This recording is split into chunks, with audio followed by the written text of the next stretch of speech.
상반기 마지막 일주일을 보내면서 투자 자산별로 점검해보는 시간을 가지고 있습니다. 오늘은 그 두 번째 시간으로 올해 개인 투자자들의 뜨거운 관심을 받고 있는 채권과 관련해 증권부 신재근 기자와 짚어보겠습니다. 신 기자, 올해 상반기에 개인들이 채권을 정말 어마어마하게 사들였죠. 얼마나 샀습니까? 네, 개인 투자자는 올 초 이후 이달 26일까지 20조 원 가까운 채권을 순매수했습니다. 상반기만 놓고 봤을 때 지난 2006년 통계 작성 이후로 가장 큰 규모입니다. 네. 지금 추세라면 아직 올해가 절반이나 남아있음에도 불구하고 조만간 작년 개인의 전체 채권 순매수 규모를 앞지를 것으로 보입니다. 네. 채권 유형별로는 국채가 전체의 절반가량을 차지했고요. 또 다음으로 회사채와 금융채도 합쳐서 10조 원 가까이 사들였습니다.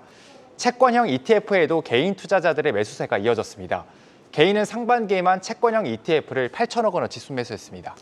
네, 과거와 비교했을 때 상당히 좀 이례적이긴 합니다. 그렇다면 개인들이 이렇게 공격적으로 채권 투자에 나서고 있는 이유는 뭡니까? 미국의 금리 인상이 이제 곧 마무리될 것으로 보고 채권 가격이 오르기 전에 선제적으로 채권을 매수한 것이란 분석이 나옵니다. 네. 금리와 채권은 반대로 움직이지 않습니까? 금리가 떨어지면 채권 가격은 오릅니다. 미국의 금리 인상이 마무리됐다는 것은 곧 채권 가격이 바닥을 찍었다는 말과 같기 때문에 향후 채권 가격 상승에 따른 자본 차익을 기대하고 채권을 사들인 겁니다. 한 채권 투자자는 한국경제TV와의 인터뷰에서 금리 인하 시 채권 투자 성과가 좋을 것 같아서 조금씩 분할 매수하고 있는 상황이라고 말했습니다.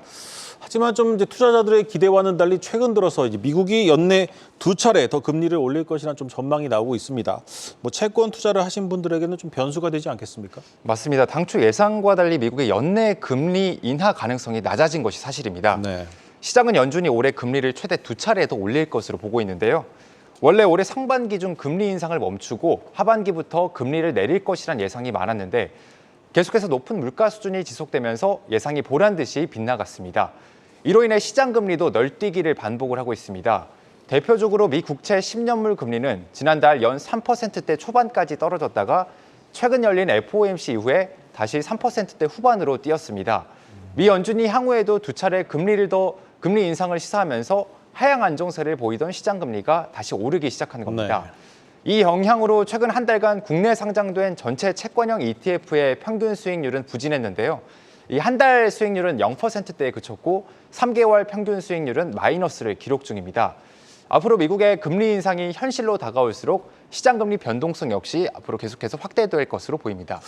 네, 그렇다면 결국 이제 미 연준을 비롯한 이 주요국 중앙은행들이 언제 금리 인하에 나설 것인지가 이제 좀 중요한데 시장의 전망은 어떻습니까?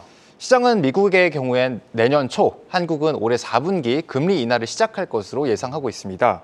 미 연준의 긴축 효과가 3분기 중에 본격적으로 나타나고 이후 완만한 경기 침체를 거쳐서 물가가 잡힐 것으로 본 겁니다. 그렇게 되면 채권 가격의 바닥은 하반기가 될 것으로 다수의 채권 전문가들은 전망하고 있습니다. 때문에 단순히 채권 자본 차익만을 노리는 투자자라면 하반기 채권 투자의 기회를 또다시 얻는 셈입니다.